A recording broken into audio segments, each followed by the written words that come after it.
तुम्हें पता है हम लोग कराची आए हुए हैं।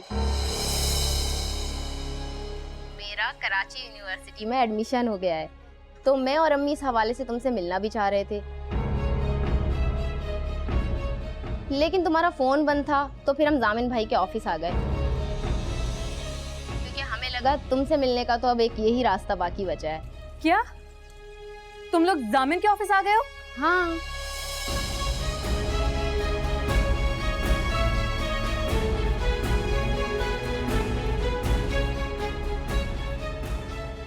लो जामिन भाई तो हमारे सामने आ गए।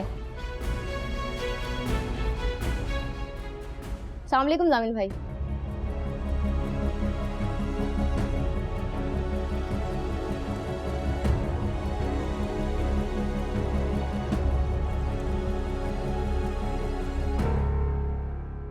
वालेकुम अस्सलाम। जामिन भाई, मैं जोबिया, शहर की दोस्त, हम लोग हैदराबाद से आए हैं। सॉरी, मैं पहचाना नहीं आप। बेटा तुमने मुझे नहीं पहचाना? मैं शमसा खाला, तुम्हारे जा चचा की पड़ोसन। याद नहीं तुम्हारे चचा की फौतगी? तुम्हारे और सर के निकाह के वक्त मैं वहीं थी बेटा। जामिन, इससे पहले कि पागल औरतें चीख चीख कर सारी बिल्डिंग में तुम्हारी शादी का ऐलान कर दें, इन्हें फौरन यहाँ से बाहर निकालना होगा। माफ कीजिएगा, मैं पहचाना नहीं था आपको। आई एम सॉरी, माइंड मत कीजिएगा। कैसी हैं आप? मैं बिल्कुल ठीक हूँ। ये मेरी बेटी जूबिया है। बेटा हैदराबाद से सीधा हम यहीं आए तुम्हारे ऑफिस, क्योंकि हमारे पास तुम्हारे घर का एड्रेस नहीं था। आपको इतनी दूर से जहमत करने की जरूरत क्या पड़ी? मेरा मतलब है, खैरियत तो है? आप हैदराबाद से तशरीफ लाएं। बेटा मैं तुमसे और शहर से मिलने आई हूँ, शहर का घर देखने आई हूँ। मुझे उससे मिलवाओ, कैसी है वो? अल्लाह, ये क्या किया? हाथ टूटे हुए तुम्हारे? अभी तुमने सारे चम्मच गिरा दिए थे, अब इतने महंगे सेट की प्लेट तोड़ डाली। वो मैं क्या? हकलाना बंद करो और जल्दी सफाई करो, फिर इसके बाद बड़ी बेगम साहिबा के सामने पेश होने के लिए तैयार हो जाना।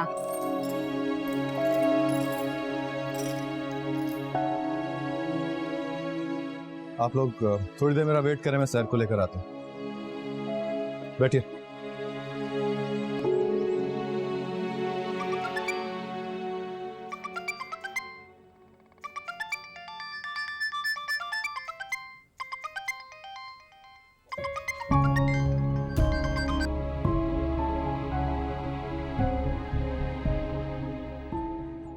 हेलो ये तुम्हारी शमसा खाला और उनकी बेटी मेरे ऑफिस क्यों आई है? जामिन, मुझे नहीं पता। तो तुमसे मिलने और तुम्हारा घर देखने आई है, तुम्हें पता है? आप इन्हें यहाँ मत लेकर आइएगा, आप हैदराबाद भेज दो ना वापस। तो तुमसे मिले बगैर वापस नहीं जाएंगे, और उनको घर लाने का मतलब है कि सब कुछ पता चल जाए। तो मैं क्या करूँ? फिलहाल मैंने उनको एक होटल में बिठा दिया। अभी मैं तुम्हें घर से पिक करने आ रहा हूँ, लेकिन मैं अंदर नहीं आऊंगा, मुझे बाहर मिलो फौरन। लेकिन राबिया ताई और मुनज़्ज़त ताई को क्या कहूँगी? झूठ सच जो कहना है कहो यार, मेरा वक्त ना ज़ाया करो, मैं बाहर आ रहा हूँ तुम्हें पिक करने।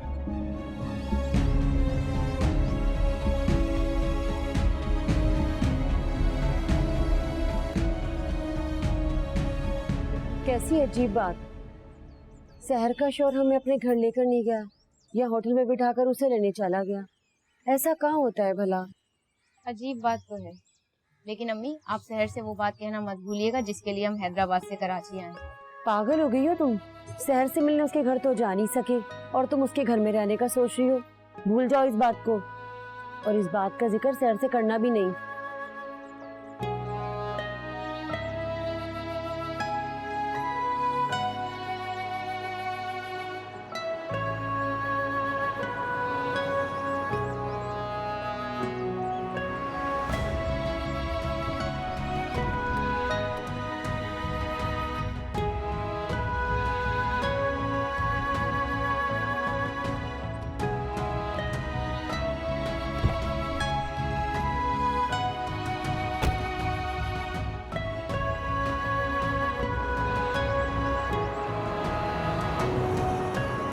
आप जानती हैं ना हमारी शादी किन हालात में हुई है, इसलिए अभी हम दोनों ने मेरे घर वालों को कुछ नहीं बताया।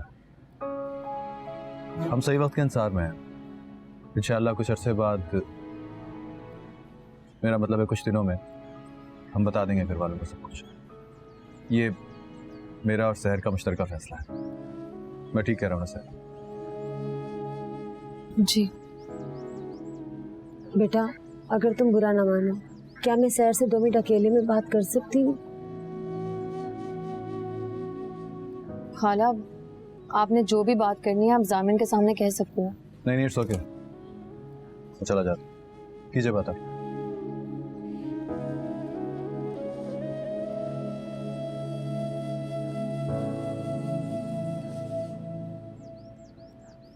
अब मुझे सब सच सच बताओ सहर, ये सब क्या हो रहा है? तुम दोनों अपनी शादी क्यों छुपा रहे हो? खाला, आपको जामिन ने जो कुछ भी बताया वही सच।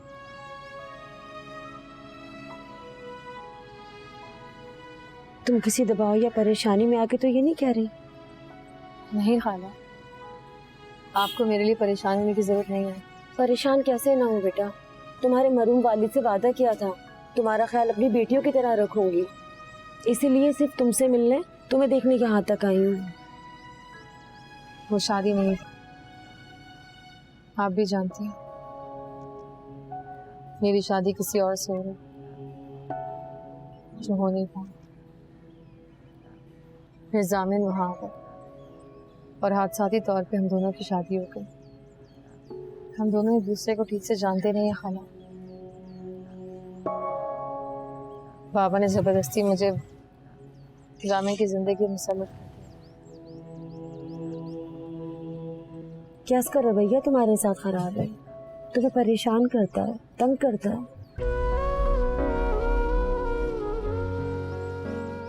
जामिन तो बहुत अच्छे हैं खाला, बहुत अच्छे, लेकिन ये एहसास नदामत मुझे अंदर ही अंदर खा रहा है कि मैं किसी की जिंदगी में जबरदस्ती मुसल्लत करती गई। जामिन ने मुझसे शादी करने के बारे में कभी सोचा भी नहीं था, मैंने भी नहीं सोचा था। खाला, आप शायद इस तकलीफ का अंदाजा नहीं लगा सकते जिससे मैं गुजर रही हूँ। मैं उनकी जिंदगी में मुसल्लत कर दी गई। काश कि मेरे पास कोई और ऑप्शन होता और मैं वकार ताया को रोक लेती। हम दोनों की शादी नहीं होनी चाहिए। ऐसे मत कहो बेटा, तुम्हारी शादी को भी दिन ही कितने हुए, एक दूसरे को थोड़ा वक्त दो। वैसे जामिन मुझे तो सुलझा हुआ और मुहज्जिब लड़का लगा। जामिन अच्छे हैं खाला,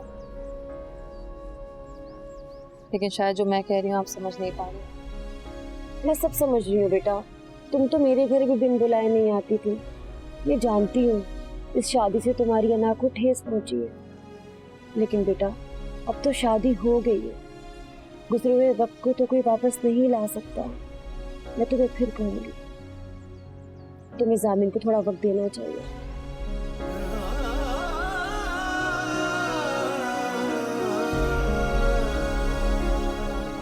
घर में किसी ने पूछा तो क्या जवाब देंगी? आप ये कहाँ गई थी?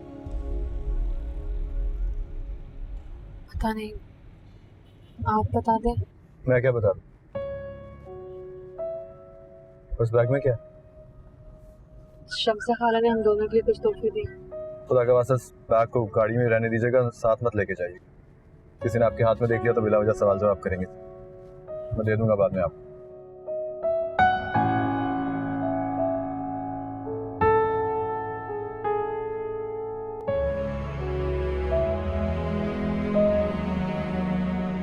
झूठ का सबसे बड़ा नुकसान पता है क्या है?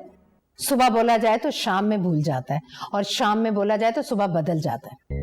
लेकिन मैंने आपसे कोई झूठ नहीं बोला। मुनाजा, तुम्हारा शौहर इफ्तिखार के सामने अपनी भतीजी की तारीफों के पुल बांध रहा था ना, अब तुम गवाह रहना, मैंने कुछ नहीं किया। अब ये लड़की सारे पुलों को खुद अपने हाथों से मुनहदिम करने पर तुली है। तुमने भाभी जान से झूठ क्यों बोला कि तुम्हारे पास मोबाइल नहीं है? नहीं, मैंने ये नहीं कहा इनसे। मैंने कहा कि मेरा फोन खराब हो गया। ये भी झूठ कहा तुमने। तुम्हारा फोन बजता है, तुम किसी से बातें करती हो, वो भी हम सबसे छुप कर।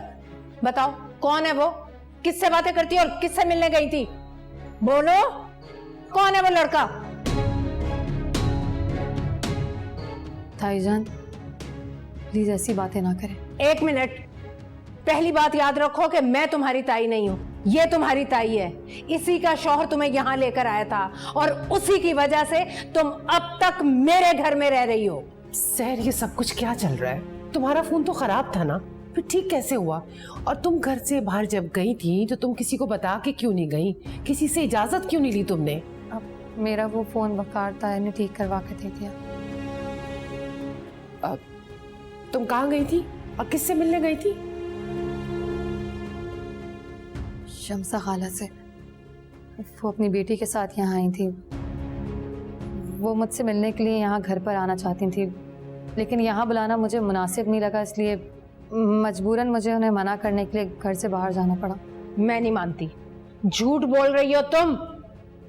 कल तक तो इस रुए जमीन पर तुम्हारा कोई था ही नहीं, और आज यकायक ये तुम्हारी खाला कहाँ से आ गई? हाँ, अपनी बेटी समेत। वो हैदराबाद में रहती हैं। सगी खाला है तुम्हारी? पड़ोस में रहती थी। पड़ोसी? और इतना लाड प्यार कि तुम्हें देखने, तुमसे मिलने कराची पहुंच गई। अगर इतनी अजीज हो तुम अपनी उस खाला को, तो मेरे पास क्या कर रही हो? उसके पास क्यों नहीं रह गई? मुझे वकार ताया यहाँ अपने साथ आया। मुनज़्ज़ा, ये सारी वकार की कारिस्ता। सामिन, तुम कब आए? अभी आया। तो खड़े क्यों? बैठो। मुनज़्ज़ा बैठो तुम। हम तो बस यूं ही बातें कर रहे थे। तुम जाओ यहां से।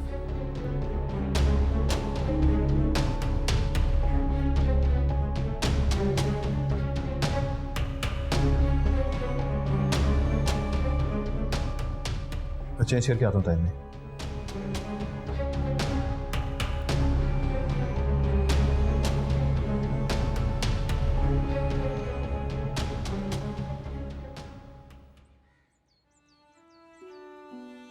या अल्लाह, कि तूने मुझे किस मुश्किल में डाल दिया। कोई मुझ पर इतना घटिया इल्जाम कैसे लगा सकता है? अगर मैं सच बोलती हूँ तो जामिन और वकार ताया के सामने बुरी बन जाऊंगी, और अगर चुप रहती हूँ तो राबिया ताई की नफरत। हरी, आप प्लीज अपनी अम्मी को बताएं, मैं शम्सा खाला से मिलने गई थी, किसी और से मिलने नहीं गई थी।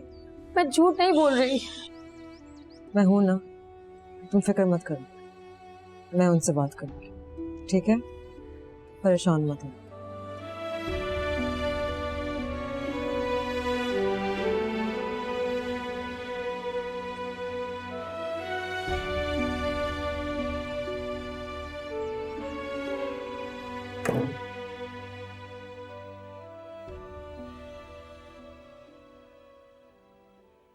क्या सोच रहे हो?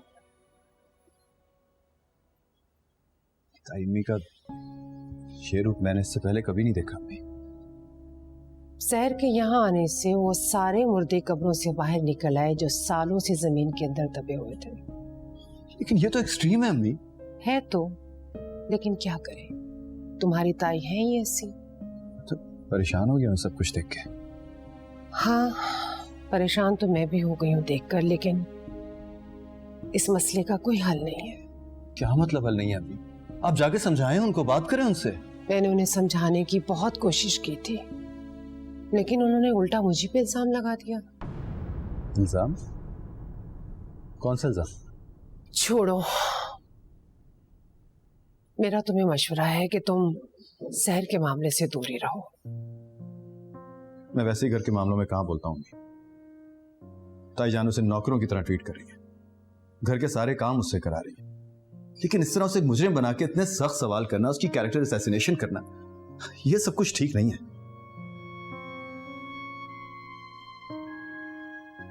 क्या हुआ, ऐसे क्यों देख रही हैं आप?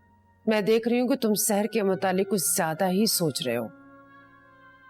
तुम उसके हक में इतना क्यों बोल रहे हो?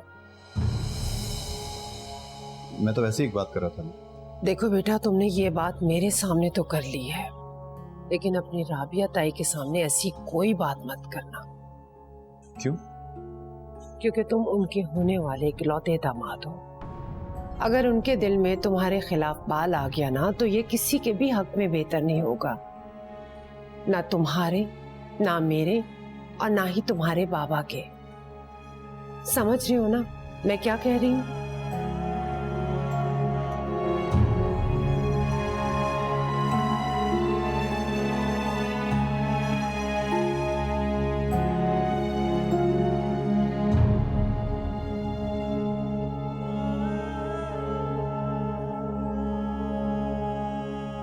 मम्मा सहर ऐसी लड़की नहीं है। आपको पता है वो पढ़ी लिखी है, उसने बीए किया हुआ है। मैं तो सोच रही हूँ उस लड़की को ड्राइंग रूम के रैक पर किसी शो पीस की तरह सजा कर बिठा दूं और फिर तुम लोगों को पाबंद कर दूं कि तुम लोग आते जाते उसे फर्शी सलाम पेश करो। ये तो नहीं कह रही थी मम्मा। हाँ, तो मैं भी कुछ नहीं कह रही। मैं तो बस हैरान हो रही हूँ कि एक दूसरे शहर से आई लड़की जिसे इस शहर के ना रास्तों का पता है और ना वो इस शहर को जानती है, लेकिन फिर भी किसी से पूछे बगैर, किसी को बताए बगैर अकेली घर से चली जाती है और फिर जरा सा भी रास्ता भटके बगैर घर वापस भी आ जाती है। इसमें लड़की का तो कोई कमाल नहीं है, ये तो अल्लाह की तरफ से कोई मुआवजा ही हो सकता है। वो मुझे बताकर गई थी मम्मा।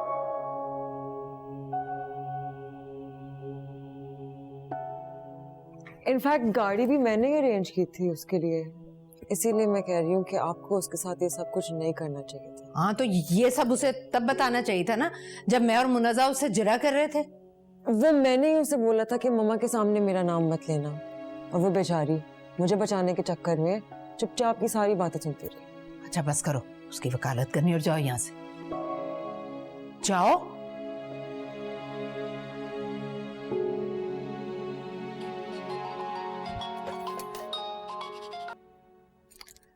Hello Rafe. हाँ मेरी जान, कैसे हो तुम? हाँ हाँ मैं ठीक हूँ। कब आ रहे हो? अच्छा चलो गुड।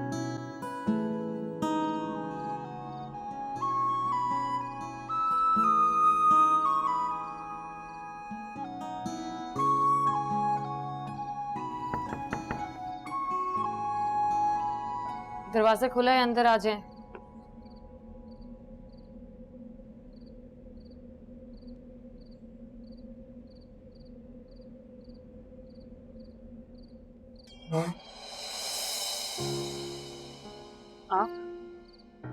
जी, ये आपकी चीजें जो आपकी शब्द खाला लेकर आई थी हैदराबाद से, इन्हें रख लीजिए।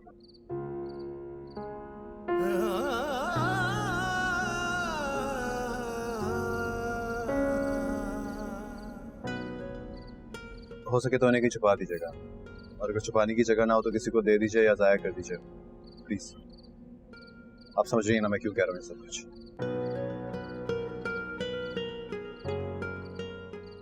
सॉरी, आज जो कुछ हुआ वो नहीं होना चाहिए।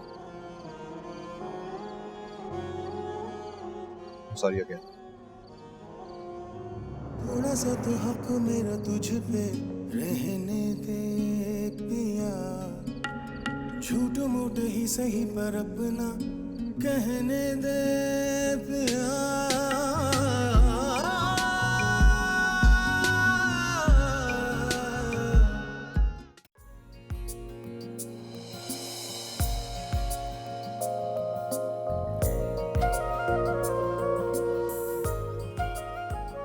अरे राफे, ओह माय गॉड पुप्पो, तो दिन ब दिन हसीन से हसीन होती जा रही है, पुप्पो से लड़की बनती जा रही है। खाती क्या है आप? चुप रहो बदमाश। तुम तो 4 दिन बाद आने वाले थे, आज कैसे आ गए? पुप्पो मैं वो हूं ना जो कल करे सो आज करे सो अब। तो मैंने सोचा अपनी गॉर्जियस और डैशिंग पुप्पो के सर पे नाज़िल होके उन्हें सरप्राइज दे दूं। कैसा लगा सरप्राइज? बिल्कुल अपने अब्बा वाला मिजाज है तुम्हारा, कभी तो सीरियस हो जाया करो। अच्छा मुन्नज़्ज़ा से तो मिलो। अस्सलाम वालेकुम। वालेकुम सलाम, कैसी हो बेटा? I am good. और अम्मी अब्बा बहने? जब तक मैं वहां था काफी सप्रेस थे बेचारे, अब इधर आ गया हूं तो रिलैक्स फील कर रहे होंगे। और राफे तुम आ गए। What's up? तुम जैसी चुड़ैल का साया साल में 2-3 बार अपने पास खींच ही लेता है। क्या यार फुप्पो, इतना सूखा सूखा वेलकम।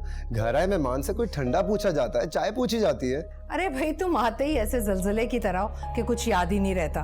फरजाना अरे मुन्नज़्ज़ा ऐसा करो, फरजाना से बोलो कि पहले पानी लेकर आए और फिर मेरे शहजादे के लिए गरम गरम कॉफी। आओ बैठो बेटा, आओ। और मामू हुमायूं जान साहब कैसे हैं? पूछो ही मत, बहुत ही बुड्ढे और अनोइंग होते जा रहे हैं। देखो जरा इस बदमाश की जबान कैसे चल रही है। अरे ये क्या पप्पो, आप तो पहले से जवान हो गई, लेकिन आपकी फरजाना ने तो शक्ल ही बदल दी। नहीं राफे, ये सहर है, हमारी कजिन, मेरे और जामिन। अस्सलाम वालेकुम। वालेकुम अस्सलाम। जी मैं भी कजन हूँ हरीम का। फरजाना कहाँ है? मैंने तो उससे बुलाया था।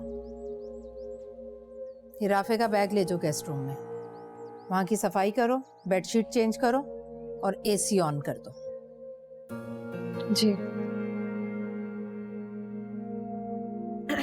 और सुनाए पप्पो?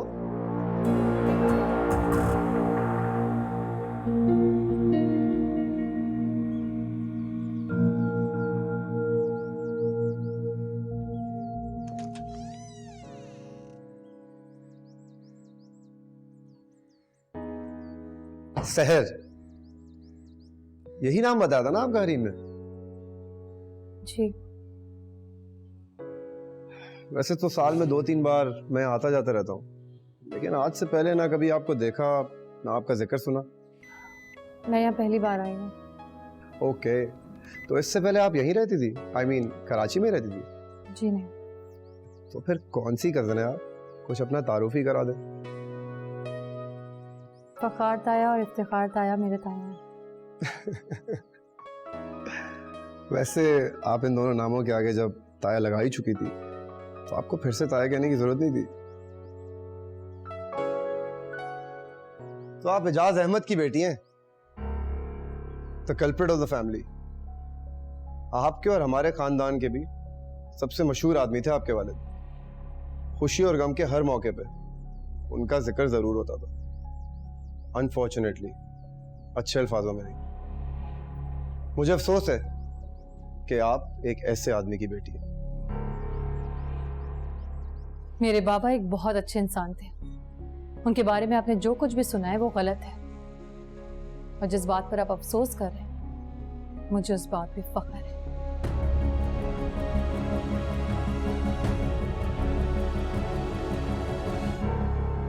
एक तो ये लड़का 2-3 चक्कर तो साल में लगा लेता है, क्यों करता है ऐसे? अरे भाई, वो हमारी भाभी के इकलौते भाई का इकलौता बेटा है, और तुम्हें तो पता है कि भाभी जान उस पर जान छिड़कती है। भाभी जान की तो खैर है, लेकिन हरीम की मुझे समझ नहीं आती है। क्यों? अब क्या कर दिया उसने? राफी से वो ऐसे उमक कर मिलती है कि बस मेरा तो खून जलकर रह जाता है। अरे राफे उसका मामूजात भाई है, और हरीम के मिजाज को तो तुम अच्छी तरह जानती हो। वो तो बहुत अच्छी बच्ची है, सबसे इसी तरह मिलती है। मामूजात भाई है, सगा भाई तो नहीं है ना। तो आपकी याददाश्त ना बिल्कुल ही खत्म होके रह गई है। हाँ, मेरी याददाश्त तो बिल्कुल फारिग हो गई है। जो कुछ याद दिलाना चाहती हो मुझे फौरन याद दिला दो, कोई सस्पेंस या तमीद मानने की जरूरत नहीं है। अपनी बेटी के लिए आपकी भाभी जान की अवलीन तरजीह यही लड़का राफे था। वो राफे की दुल्हन बनाना चाहती थी। वो तो हरीम ने ही अपने मुंह से कह दिया कि मुझे जामिन पसंद है। जामिन से उसकी मंगनी हो गई। मुनीजा, ये बातें तुम क्यों कर रही हो? क्या मतलब है? मुझे कुछ समझ में नहीं आ रहा है। भाभी जान अपने ससुराल और मैके में अक्ले कुल मानी जाती हैं वकार साहब। उन्हीं का सिक्का चलता है सब जगह। हाँ तो ये कि वो अपने मैके वालों के सामने हम सबको नजरअंदाज करना शुरू कर देती है। मैंने तो कभी भी ऐसा फील नहीं किया। तौबा है, आपसे तो बात करना बिल्कुल ही फजूल है। अरे कमाल है। मंगनी मंगनी बहुत खेल लिया तुम लोगों ने। तुम लोग शादी क्यों नहीं कर लेते? कितने साल हो गए तुम लोगों की मंगनी को? साल? पागल हो गया है क्या? कुछ महीने हुए अभी यार। मैं तो तैयार बैठी हूँ, यही भागता रहता है। क्यों भाई, डिच करने का इरादा तो नहीं है मेरी कजन को? फजूल की बातें कर रहे हो यार, गेम पे ध्यान दो। तो क्यों डिले कर रहे हो? शादी कर लो। अच्छा, और खुद क्यों नहीं कर रहे? तुमसे जब भी पूछो हमेशा ही कहते हो कि मैंने शादी वादी नहीं करनी। मुझे फजूल में इन चक्करों में फंसा रहे हो। ओह माय गॉड, रीम को तूने चक्कर का, स्विंग इन माय हेड का, हेडेक का। क्यों एम्बैरस कर रहा है उसको? ओके गाइस, इनफ, लड़ो मत। मैं बता रहा हूँ कजन, तुम्हारा मंगेतर तुम्हें डिच करने की पूरी प्लानिंग में लगा हुआ है। तुम कहती हो तो जासूसी में लग जाता हूँ इसकी। 2 दिन, सिर्फ 2 दिन चाहिए मुझे। उस लड़की का नाम, पता, नैन, नक्शा तुम्हारे सामने पेश कर दूंगा, जिसकी वजह से ही शादी डिले कर रहे हैं। बस करो राफी, मजाक एक ही बार अच्छा लगता है, बार बार एक ही बात रिपीट करके मुझे ऑकवर्ड ना करो यार। I'm so sorry यार, I'm just kidding, relax. I know, इसलिए कह रही हूँ क्योंकि मंगनी के वक्त हम दोनों ने डिसाइड किया था कि हम शादी 2 साल बाद करेंगे। जामिन के कुछ करियर गोल्स हैं जो वो अचीव करना चाहता है, और मैं भी यही चाहती हूँ कि शादी तब हो जब जामिन भी ऐसा चाहता है। मैं बिला वजह इसके सर पर मुसल्लत नहीं होना चाहती और ना ही इसे किसी टेंशन में रखना चाहती।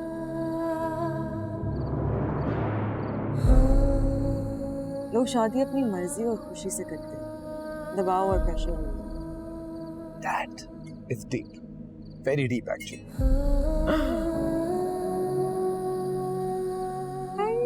Oh, thank you.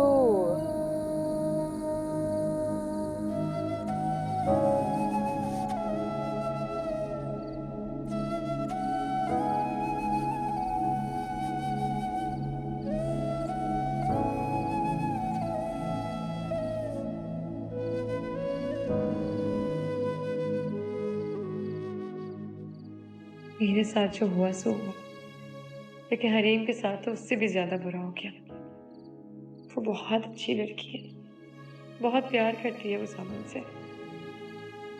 उसे जब ये पता चलेगा कि मैं सामन की बीवी हूँ तो वो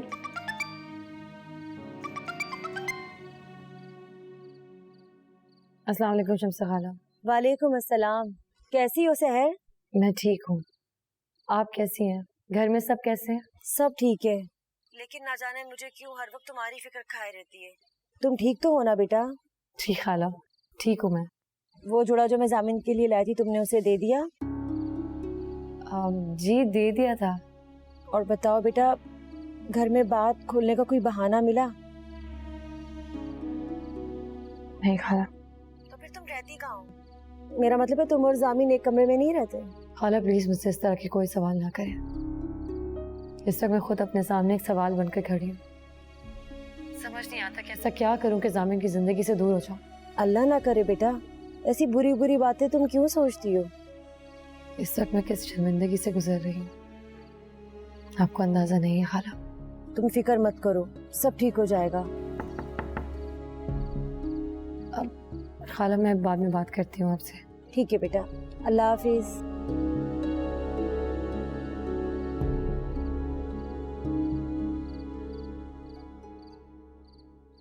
जी हम लोग आइसक्रीम खाने जा रहे हैं, आप भी चलें हमारे साथ? जी नहीं शुक्रिया।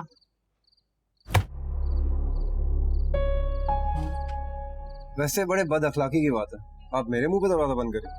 मैंने आपसे कहा ना मुझे कोई आइसक्रीम नहीं खानी, कहीं नहीं जाना मुझे। लेकिन जाना तो आपको पड़ेगा। कजन, कजन, यार ये देखो ना, तुम्हारी कजन मना कर रही है, कह रही है तुम जैसे लोगों के साथ मैं तो कहीं नहीं जाऊंगी। आप झूठ क्यों बोल रहे हैं? क्या यार सहर, आ जाना, मजा आएगा। नहीं आप लोग जाएं प्लीज। समंदर के किनारे ठंडी ठंडी हवा में आइसक्रीम खाने का क्या मजा है, तुम सोच ही नहीं सकती। जामिन, तुम ही कह के देख लो, शायद तुम्हारी बात मान जाए। सब इतना जिद कर रहे हैं तो चलिए ना सर।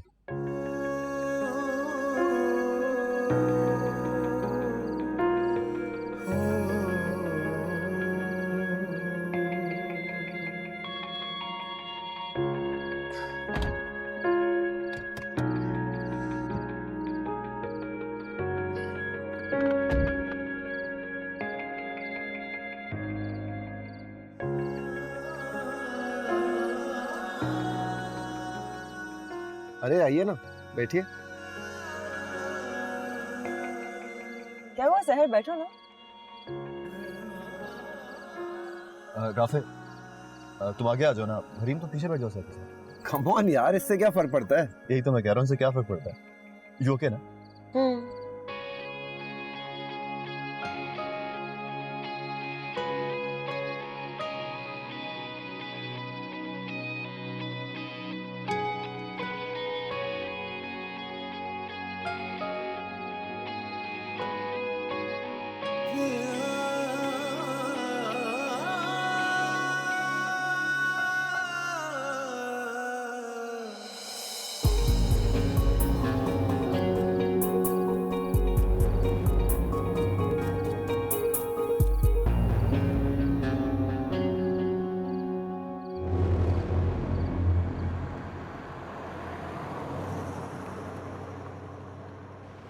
आइसक्रीम कैसी है?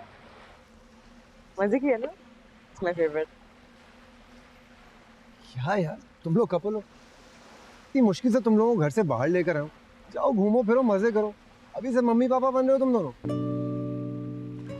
हाफिज की जरूरत नहीं है। जरूरत नहीं है? क्यों नहीं जरूरत? जरूरत है। कपल्स को समुद्र की गीली गीली रेत पर हाथों में हाथ डाल के रोमांटिक वॉक करनी चाहिए। और वैसे भी ये तो कपल्स की यूनिवर्सल रोमांटिक वॉक होती है। चलो जाओ तुम दोनों, जाओ ना। चलो ना जामिन, वैसे भी जब हम दोनों अकेले आते हैं तब भी तो हम ऐसे ही करते हैं ना। चलो come on, it will be fun.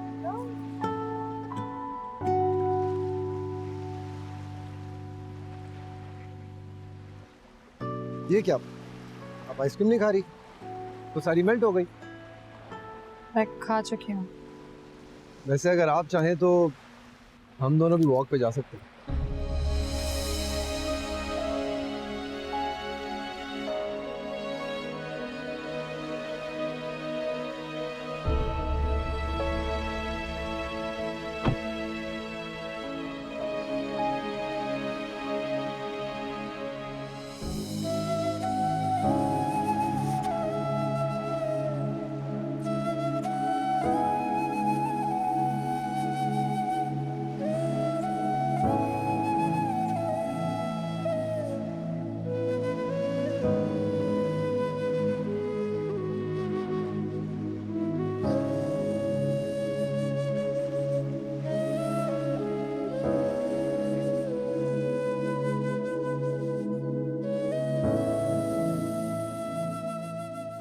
मैं भी यही चाहती हूँ कि शादी तब हो जब जामिन भी ऐसा चाहे। मैं बिला वजह इसके सर पर मुसल्लत नहीं होना चाहती और ना ही इसे किसी टेंशन में रखना चाहती। लोग शादी अपनी मर्जी और खुशी से करते हैं। चलिए, कहाँ? रात को जो आप ठंडी ठार आइसक्रीम खाने गई थी ना, अब चल के कोयले भी चबाइए। बड़ी बेगम साहिबा ने याद किया है। आ जाओ फौरन।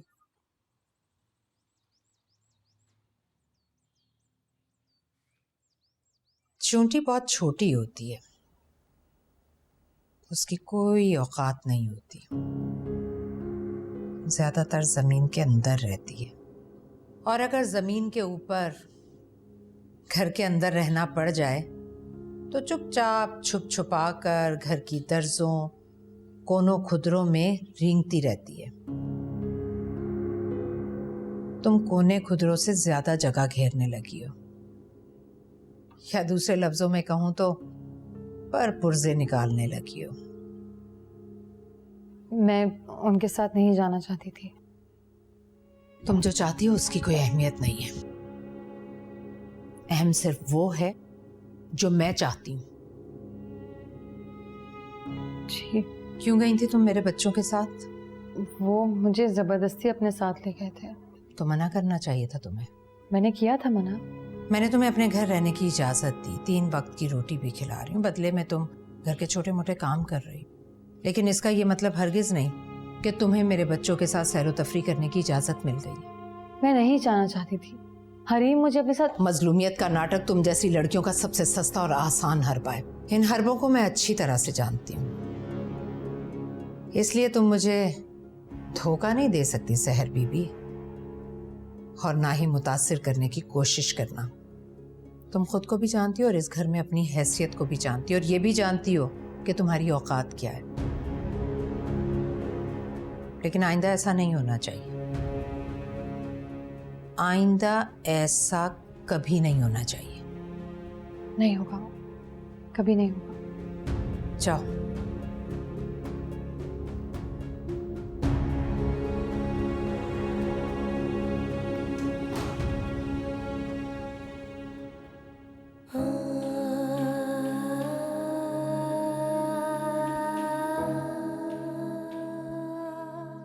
सहर, क्या बात है, तुम परेशान लग रही हो? तायाजान, मुझे आपसे कुछ बात करनी है। हाँ बोलो बेटा, क्या बात है? तायाजान, मेरे बाबा मुझसे बहुत प्यार करते थे। हमारा घर छोटा था, वहां आपके घर जितनी आसाइशें सहूलतें नहीं थी, मगर मैं बहुत खुश थी वहां। बेटा, किसी ने तुमको कुछ कहा है क्या? मैं आपको किसी की कोई बात नहीं बताना चाहती, ना ही किसी की कोई शिकायत लगाना चाहती हूँ। फिर क्या बात? ताया जान, मैं जामिन के लिए बहुत बुरा फील करती हूँ। वो बहुत अच्छे, बहुत अच्छे। उनके साथ ये सब कुछ नहीं होना चाहिए था। इसी को तकदीर कहते हैं बेटा। हालात हमें उसी तरफ हाँक के ले जाते हैं जहां हम जाना नहीं चाहते। जो कुछ भी हुआ ऐसा तो कोई भी नहीं चाहता था।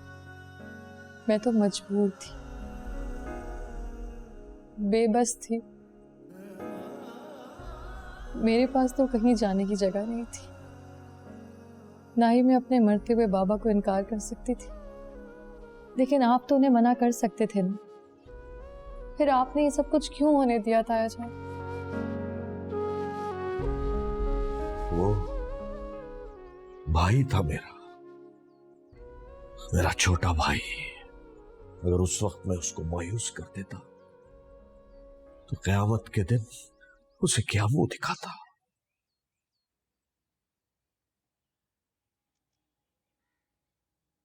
ताया जान,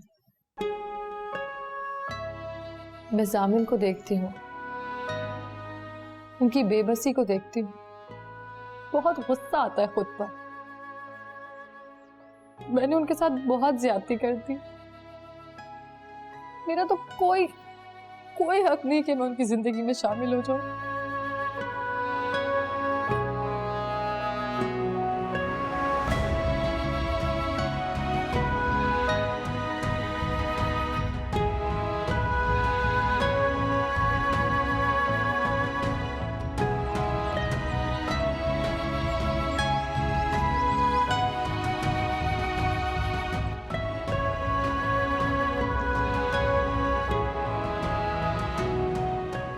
मुझे अपने लिए आपसे कोई शिकायत नहीं है ताया जी,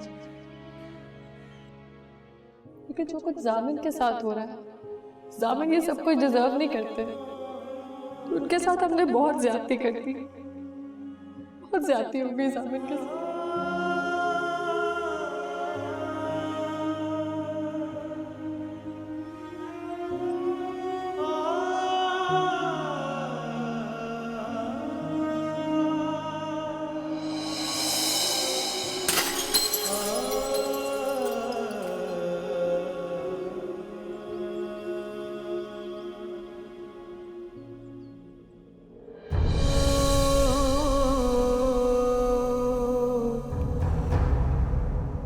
हो